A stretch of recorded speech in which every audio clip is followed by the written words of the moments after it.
In the previous video, we have understood the typical structure of the star schema, and in this video, we will see how this star schema can be applied to our project which we are using. Let's say right now we do have this table which is having a combined query of three queries has been combined into single query, which is like this. If you see, we have this all this type of data which we have available here.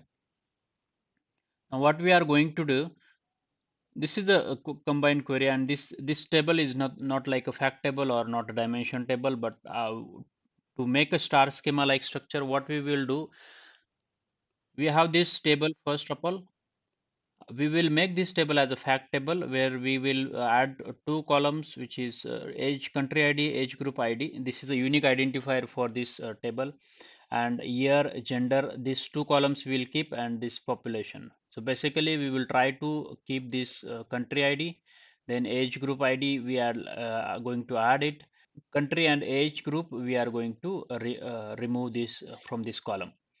Like this, if you say, means we will create another dim region like dimension table which is having country ID, then country and region, these three columns. It will not have a population column, so this is a fact value. And in dim age we are going to create age group ID, age group and category. So the age group ID will be coming from this table, age group will be like the age range, and the category will be maybe a teenage, adult, kind of that category. We will add an additional column, and when we do this, we will then again join with this like country ID will be joined to this unique ID of this fact table, then age group ID will be joined to age group ID of this fact table. So this is one kind of a structure we will try to create, and in this we will try to implement the star schema. Now let's go back to our tool and how we can implement this. We do have this query which is combined population data, and we when we have this data, what we will do at the first place, we will try to replicate this table.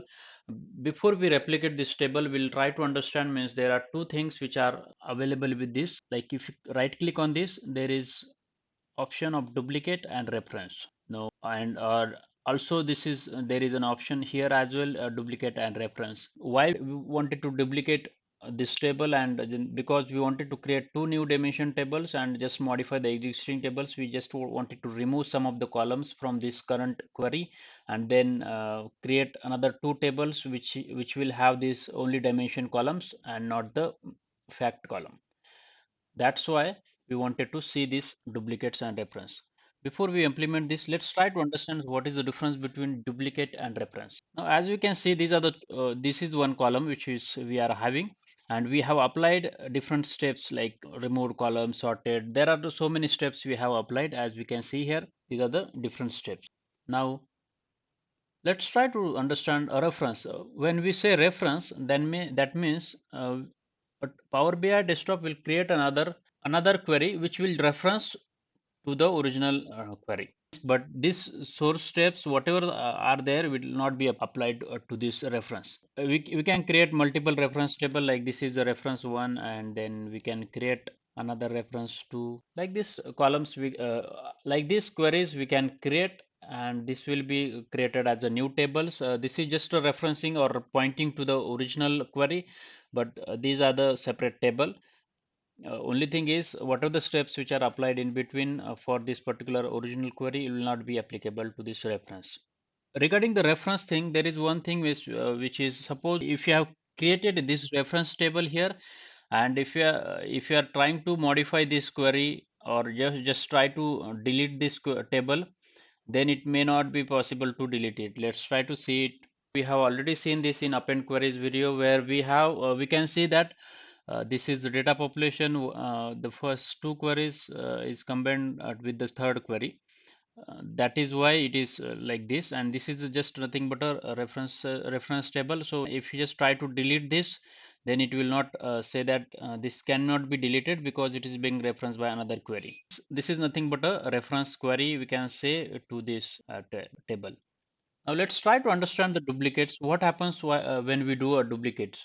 In duplicates, the copy of this query is created along with these steps as well. Means whatever steps which are available here, means whatever it is, then it is available. So it is just an exact copy of the everything, and with the steps as well. And if you wanted to redo any steps in that particular table, then we can do this.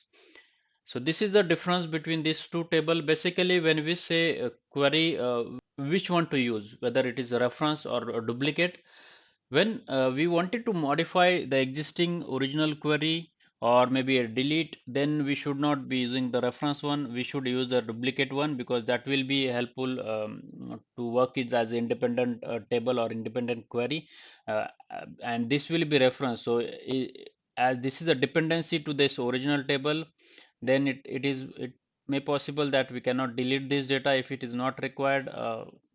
So that is one thing which is our limitation, we can say. So when we wanted to see, means it's just a large table and we modify, we need some amend in the report. If we need some updates in the report, then we should use the duplicate feature. So this is just a difference between duplicates and reference. And in the next video, we will try to create this reference table and duplicate table for our star schema project for our application. I hope you have understood this. If you have any questions or comments, please put it in comment section. If you like my video, then please like it and share it with others as well. Thank you for watching.